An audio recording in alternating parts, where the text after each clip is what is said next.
Swipe the screen from the left edge to the right, then tap Color. Drag the sample frame to the target position. Drag the direction icon at the lower left corner of the sample frame to resize. Swipe left and right to change the color gain. Tap the iTouch icon for automatic image optimization if you are unsatisfied with the manual adjustment. Tap the System Tools button, Setup, and Image for more parameters.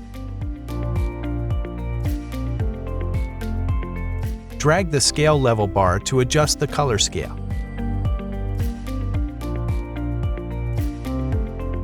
Tap the video camera icon to save a cine in real time during scanning. After freezing, tap the play button or drag the progress bar to review the current cine. Tap the camera icon to save an image, then tap the video camera icon to save a cine.